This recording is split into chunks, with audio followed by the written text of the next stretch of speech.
देखिए, मरता क्या ना करता, एक कहावत है।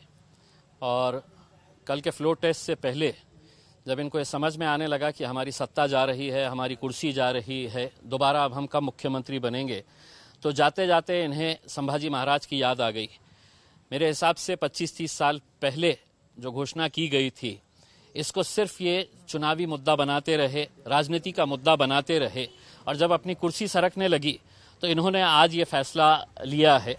मैं उद्धव साहब को, शिवसेना को ये बताना चाहता हूँ कि इतिहास बदला नहीं जा सकता है, नाम बदले जा सकते हैं, और जब आपके पास दिखाने के लिए कुछ नहीं है तो आप इस तरह की घटिया राजनीति का एक बहुत अच्छा नमूना पेश करके आप जा रहे हैं। उसमें औरंगाबाद की जनता ये तय करने वाली है कि औरंगाबाद का नाम क्या रहेगा, क्या नहीं रहेगा करके। दूसरा हमारा ये कहना है आपसे कि आखिर आप इससे हासिल क्या करना चाह रहे हैं। अगर आप जाते जाते ये कहते कि मैं औरंगाबाद के पानी की समस्या हल करके जा रहा हूं, औरंगाबाद में जो 8-8, 10-10 दिन के बाद पानी मिलता है, जो आपकी वजह से उद्धव ठाकरे साहब, आपके और आपके पार्टी के यहाँ के नेताओं ने जो पिछले 25-30 सालों से सिर्फ लोगों को लूटने का, खाने का काम किया है, और आज वो जश्न मना रहे हैं, वहां पर नाच रहे हैं। मेरा उनसे ये सवाल है, अब इसके बाद कौन सा मुद्दा लेकर अब नाचने वाले हैं आप?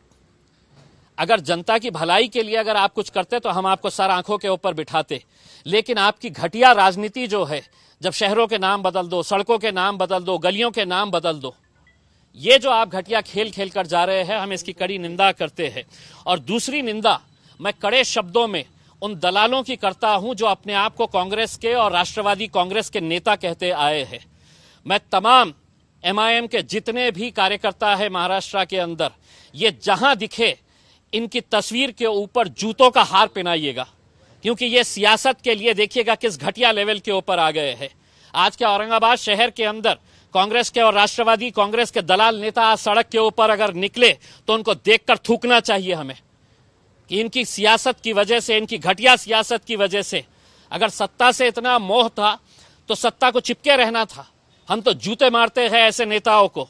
हम पूछना चाहते हैं शरद पवार से, क्या मुंह में लड्डू लेकर बैठे हुए थे? हम सोनिया गांधी से, राहुल गांधी से, अशोक चौहान से, यहां के मराठवाड़ा के तमाम नेताओं से हम पूछना चाहते हैं, मुंह में लड्डू लेकर बैठे थे? अब आओ औरंगाबाद में आपकी खातिर हम कैसी करेंगे, जरा देखिएगा। ये जो फैसला लिया गया है, हम कड़ी निंदा करते हैं इसकी। जाते जाते जब मरने के ऊपर खबर में पैर लटके हुए हैं, तब सोचे कि चलिए औरंगाबाद और उस्मानाबाद को हम खेल लिया जाए करके। उसमें उद्धव ठाकरे साहब, हम आपकी इज्जत करते थे, लेकिन जब आप ऐसे फैसले करने के ऊपर आ गए हैं, जब जाने लगे थे तो जरा अच्छे से चले जाते तो ज्यादा बेहतर था। मैं औरंगाबाद की आवाम से अपील करना चाहूंगा, अब ये मामला केंद्र के सरकार के पास गया है, हम इसके जो भी रास्ते होंगे हम वो रास्ते निकालने की पूरी कोशिश करेंगे, और अगर वक्त आया तो हम सड़क के ऊपर भी आंदोलन करने की तैयारी रखते हैं।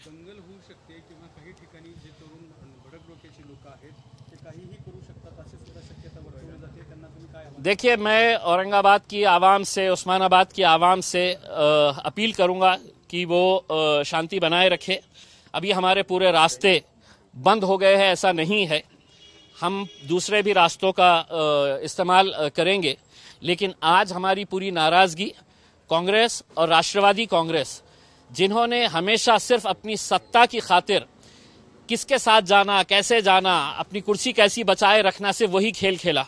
मुझे बताया गया है कि 2 कांग्रेस के मंत्री कैबिनेट मीटिंग से बाहर निकल कर आ गए। अगर तुम में जरा सी भी शर्म बाकी है तो आज इस्तीफा मुंह पे फेंक कर मारिएगा। उसमें आप इस तरह का नाटक करके पब्लिक को बेवकूफ बनाने के धंधे मत करिएगा। उसमें औरंगाबाद हमारा शहर है, औरंगाबाद के तमाम लोग, इस शहर के पीछे का एक इतिहास है, वो इतिहास को तो मिटा नहीं सकते हैं। और हम ये कहना चाहेंगे कि औरंगाबाद की आवाम के लिए आप 50 नाम रख लीजिएगा, लेकिन औरंगाबाद औरंगाबाद ही रहेगा हमारे लिए। ये लोग बंडखोर जो गए हैं, ये नाम बदलने से क्या वापिस आ जाएंगे इनके पास? देखिए, मैंने आपको जैसा पहले बताया है कि मरता क्या ना करता, आज उनको ये मालूम है कि अब हम एक मर्तबा कांग्रेस का सहारा ले लिए, राष्ट्रवादी का सहारा ले लिए, 3 पहियों की रिक्शा बनाकर है तो हमने 2.5 साल है तो महाराष्ट्र के अंदर सफर कर लिए है, अब दोबारा कब मौका मिलेगा ये हमको पता नहीं। तो चलिए, जाते जाते मैं उद्धव ठाकरे साहब से एक सवाल करना चाहता हूं कि इसी शहर के अंदर आप कुछ दिन पहले आए थे, आपने अपने भाषण के अंदर यह कहा था कि हम औरंगाबाद का विकास करेंगे। उद्धव साहब, कौन सा जादू किया आपने, छड़ी चलाए इस शहर के ऊपर कि पूरा विकास हो गया, और आपने फिर है तो नामकरण का फैसला ले लिए है करके उसमें। आप ही की जबान के ऊपर आपने कहा था कि नहीं, मैं इस शहर के अंदर पानी पहुंचाऊंगा, हम इस शहर का विकास करेंगे करके उसमें। ऐसा क्या हो गया, इसका जवाब भी दीजिए आप, और आपको जवाब देना पड़ेगा उसमें। अब आप मुंह छुपाकर बैठ नहीं सकते हैं। आपको अगर कोरोना अगर हुआ है तो आप है तो इसके ऊपर आइए, ऑनलाइन आकर जवाब दीजिए औरंगाबाद की और उस्मानाबाद की आवाम को उसमें। आपकी घटिया राजनीति की वजह से आप हमारे शहर के अंदर हंगामा नहीं पैदा कर सकते हैं। ये शहर हमारा है, और इस शहर के लिए अगर आप घटिया राजनीति खेल रहे हैं तो हमको उसका भी जवाब देना आता है, और अच्छी तरह से देना आता है। बिल्कुल करेंगे। हमने ये बताया है कि हमारे पूरे रास्ते खुले हुए हैं, और अगर वक्त आया तो हम सड़क के ऊपर भी आंदोलन करने की हमारी पूरी तैयारी है। देखिए, मैंने जैसा पहले बताया था, संभाजी महाराज, छत्रपति संभाजी महाराज, छत्रपति शिवाजी महाराज, फुले शाहू अंबेडकर, ये घटिया नेताओं के लिए महज सिर्फ एक नाम है। अपनी राजनीति चमकाने के लिए, अपनी दुकानदारी चलाने के लिए सिर्फ ये नाम है।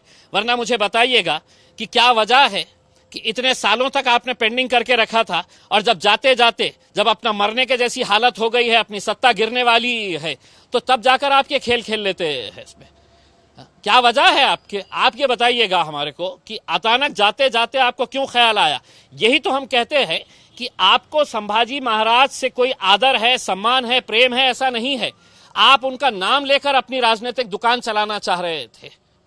इसीलिए तो आज आपने ये फैसला अपने फायदे के लिए, अपने राजनीतिक स्वार्थ के लिए लिया है। अब केंद्र सरकार के अंदर गया है, अब केंद्र सरकार ये सोचेगी कि ये फैसला तो कैबिनेट में शिवसेना ने लिया है, अब इसका फायदा हमको मिलेगा या नहीं मिलेगा। तो भारतीय जनता पार्टी भी सोचेगी कि भाई हमने अगर इमीडिएट अगर इसका फैसला ले ले तो इसका क्रेडिट शिवसेना को चले जाएगा। तो संभाजी महाराज से किसी को मोहब्बत है, इनको ऐसा नहीं है। हम तो ये साफ कहते हुए आए हैं कि हम छत्रपति संभाजी महाराज, छत्रपति शिवाजी महाराज, फुले शाहू अंबेडकर, हमने कभी भी अपने राजनीतिक स्वार्थ के लिए इन लोगों का नाम नहीं लिया है। ये बहुत महापुरुष है, हम इनका आदर सम्मान पूरी तरह से करते हैं, लेकिन अपने राजनीतिक स्वार्थ के लिए कभी भी इनका नाम का इस्तेमाल नहीं किया है, जो ये राजनीतिक पार्टियां आज तक करते आए हैं। सवाल ये है सर दूसरा कि अभी नाम तो बदल गया है, लेकिन कांग्रेस और राष्ट्रवादी कांग्रेस के लोगों ने मुस्लिम समाज को, मुस्लिम वोटर्स को धोखा दिया है। देखिए, मैं यही सवाल शरद पवार साहब से पूछना चाह रहा हूं। राष्ट्रवादी कांग्रेस के जितने भी नेता हैं, और खास तौर से मैं औरंगाबाद के उन दलाल नेताओं को कि आज रात में अगर तुम में हिम्मत है तो शहर के अंदर घूम के बताओ। राष्ट्रवादी कांग्रेस के और कांग्रेस पार्टी के जितने भी नेता हैं, मैं तुमको चुनौती दे रहा हूं कि अगर आज शहर के अंदर तुम्हारे में हिम्मत है तो आओ, निकल के बताओ। पुराने शहर के अंदर तुमको हिम्मत नहीं है, तुम निकल नहीं सकते हैं बाहर उसमें, क्योंकि कहीं ना कहीं तुमने लोगों के साथ खिलवाड़ किया है, लोगों के साथ धोखा किया है तुमने। और यही वो आएंगे अब कुछ महीनों के बाद, जब चुनाव होंगे तो इनको जवाब मिलने वाला है, और पब्लिक कैसा जवाब देगी आप खुद समझिएगा। लेकिन जब तक मैं ये कह रहा हूं, ये जितने भी नेता हैं, इनके बड़े बड़े नेता, इनके फोटोज के ऊपर चप्पलों का हार पहनाइएगा और उसके ऊपर सोशल मीडिया के ऊपर वायरल करिएगा, क्योंकि ये इसी के लायक ही है। अब चंद्रकांत खैरे डांस कर रहे थे। चंद्रकांत खैरे साहब, बिल्कुल अब उनके लिए डांस करने के लिए ही अब वक्त रह गया है, और मैं तो चाहूंगा कि वो एक प्रोफेशनल डांसर बन जाए करके उसमें, क्योंकि अब आगे की राजनीति तो वो कर नहीं सकेंगे, अब सिर्फ डांस करने का है। क्योंकि ये मुद्दा पिछले 25 सालों से चंद्रकांत खैरे साहब के लिए उनकी रोजी रोटी का जरिया था ये। अब ये एक मर्तबा हल हो गया है तो आप क्या करने वाले हैं वो पता नहीं है। तो इसलिए चंद्रकांत खैरे साहब अच्छे ठुमके लगाइएगा। अब आपको आगे इसके बाद है तो सिर्फ ठुमके ही लगाते रहना है।